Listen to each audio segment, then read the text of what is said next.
Buenas tardes a todos, mi nombre es Patricia Ludeña. Hoy voy a presentar los resultados del trabajo titulado MPTCP, Multipath Protocol Evaluation, en redes de paquetes. Este es un trabajo que se ha realizado en base a una financiación de la Universidad Técnica Particular de Loja. Bien, aquí tenemos la agenda. Voy a realizar una pequeña introducción al tema en base a conocer cuál es la motivación que tenemos para trabajar sobre el protocolo MPTCP. Luego me gustaría establecer algunos principios básicos de funcionamiento y de operación de MPTCP. Luego ya más enfocado al trabajo realizado, voy a exponer los materiales y métodos que hemos creído convenientes para conseguir los objetivos de este proyecto y posteriormente presentaré los resultados que se obtuvieron en el desarrollo del mismo. Finalmente, estableceré las conclusiones y pondré sobre la mesa algunas propuestas de trabajos futuros. ¿Cuál es la motivación para trabajar sobre este tema? Pues bien, en la actualidad las tecnologías más prometedoras tratan de establecer un sinnúmero de procedimientos para obtener un mejor rendimiento en sus redes. Uno de ellos es la utilización de diferentes rutas para conseguir una mayor eficiencia en la transmisión de paquetes de datos. Entonces, dentro de este ámbito es muy importante poder estudiar protocolos orientados a redes con múltiples caminos que permitan tener un mejor rendimiento y un mejor caudal de datos. ¿A qué tecnologías nos referimos? Pues las aplicaciones son varias, principalmente Internet de las Cosas, data centers, inclusive la tecnología 4G y 5G. Algunos conceptos preliminares son bastante interesantes como para poder hablar un mismo lenguaje. Por lo tanto, empezaré diciendo que MPTCP es un protocolo de control en capa de transporte para cuando se tienen multicaminos. Esto constituye una extensión del TCP común y corriente, del TCP tradicional, y ya se encuentra estandarizado a través de IETF como para poder ser adaptado a todas las redes actualmente utilizadas. ¿Qué ventajas tiene esto? Pues MPTCP tiene como ventaja que se pueden utilizar conexiones simultáneas a través de la capa de transporte. Esto implica que se puede hacer uso de múltiples rutas dentro de una misma red para obtener una mejora sustancial en la capacidad de transmisión de una red. Obviamente, al ser una extensión de TCP, también maneja el tema de compatibilidad. Aquí lo podemos ver. Y al momento en que estamos diciendo que tiene conexiones simultáneas por las cuales pueden enviarse al mismo tiempo datos, esto incrementa el rendimiento. Adicional a eso, se incorpora una característica de mejora en la robustez de las conexiones. Esto implica que las redes que utilizan MPTCP en realidad lo que están haciendo es blindándose contra fallos.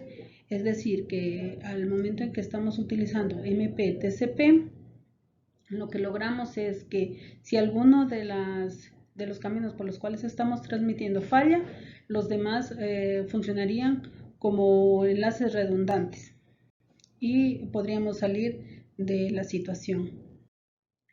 En la arquitectura MPTCP se incorporan algunos componentes básicos que van orientados principalmente a que la red sea capaz de usar múltiples caminos para una sola conexión TCP. Por otro lado, debe ser capaz de usar todos los caminos disponibles en la red sin perder el tráfico. como lo suele hacer TCP, puesto que TCP únicamente establece una conexión de un origen a un destino y con esa se mantiene la comunicación hasta que se finalice. Además, debe ser más útil que las conexiones TCP actuales para algunas aplicaciones que ya existen, puesto que llegaría a un flujo mayor de datos. Y finalmente, la arquitectura está pensada como para que la activación de MP-TCP no evite la conectividad en caminos de red en los que funciona el TCP normal. Es decir, que presenta una total interoperabilidad en redes donde ya se tiene montado TCP. Esto es una gran ventaja porque permite que los routers que manejan TCP no deban realizar modificaciones sustanciales en su funcionamiento, lo cual limita el peso que implica cambiar todo a MP-TCP. Esta es la operación MP-TCP. Empezamos con una asignación de direcciones IP y como lo hace el TCP tradicional, se debe hacer un saludo, ¿no? Para establecer la conexión específicamente.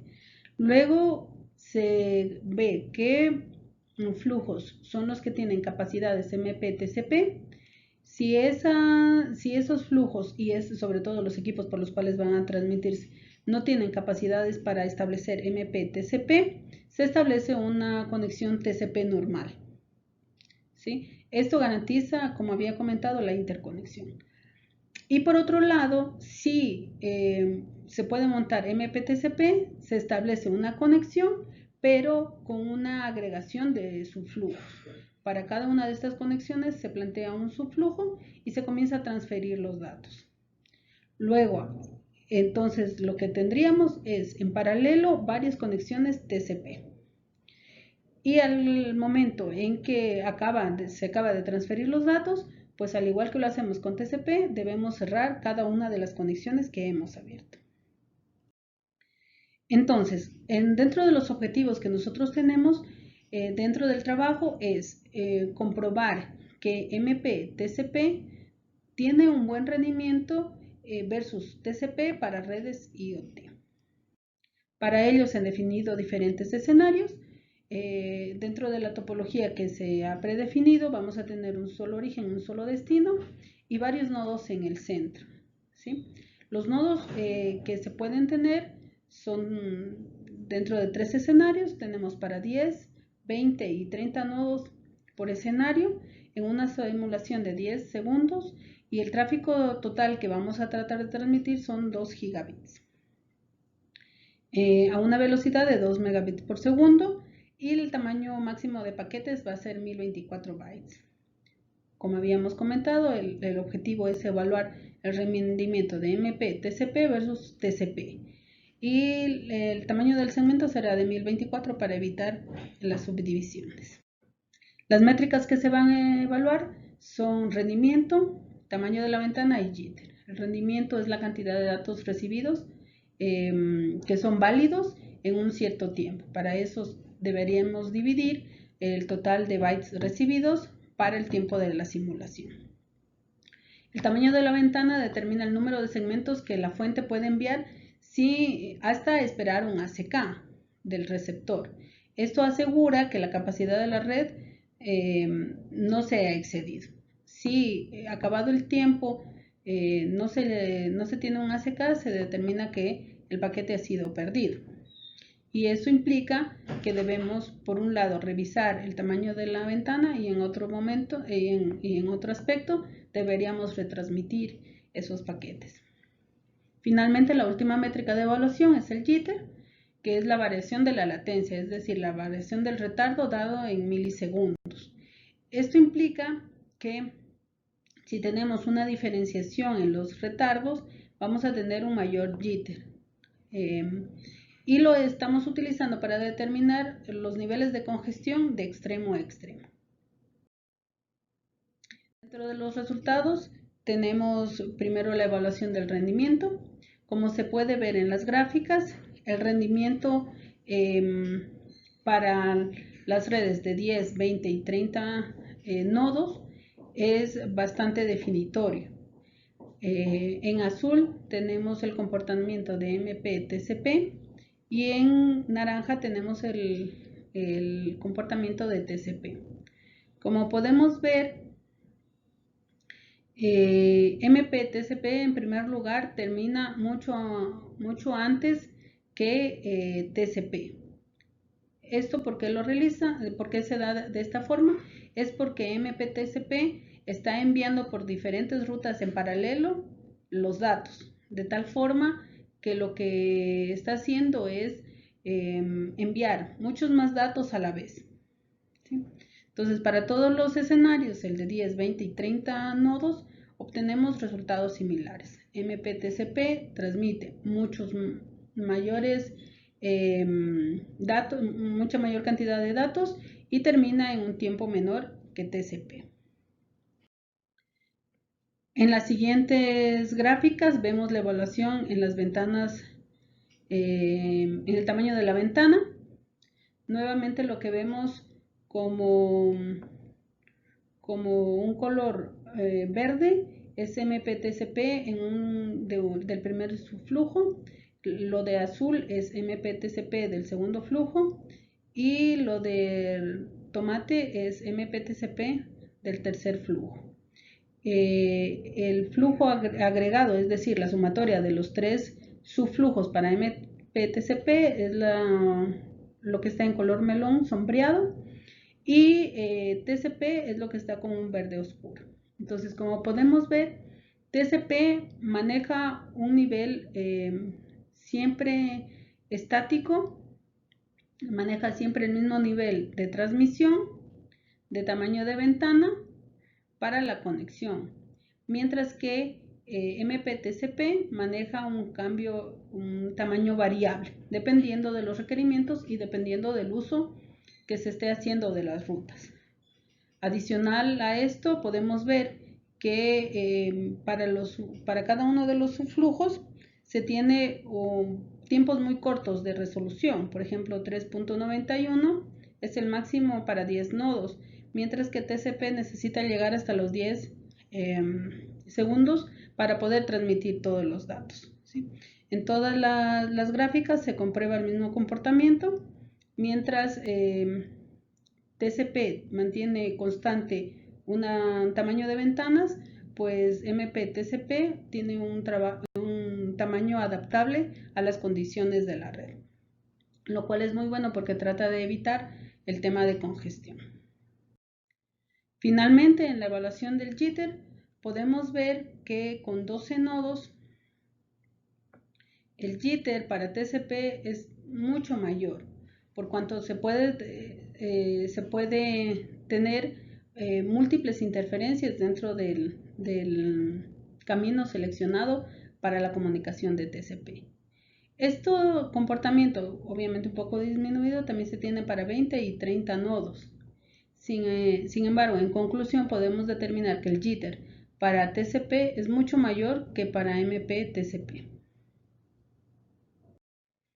Finalmente, extraemos algunas conclusiones de este trabajo. Como podemos ver en el análisis de métricas, tanto en rendimiento, tamaño de ventana y jitter, MP-TCP es mucho más práctico y mucho más eficiente que TCP. Desde el punto de vista de la facilidad y de la capacidad que se tiene, es mucho más recomendable utilizar MP-TCP. Finalmente, los resultados demuestran que para todas las métricas que hemos utilizado, el uso de subflujos hace que MP-TCP sea la mejor opción.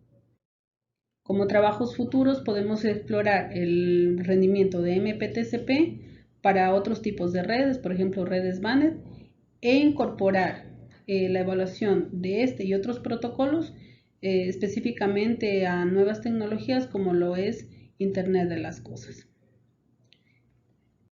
Aquí hemos ubicado las referencias que hemos utilizado y si desean contactarnos pueden escribirnos a los siguientes correos. Muchas gracias por su atención.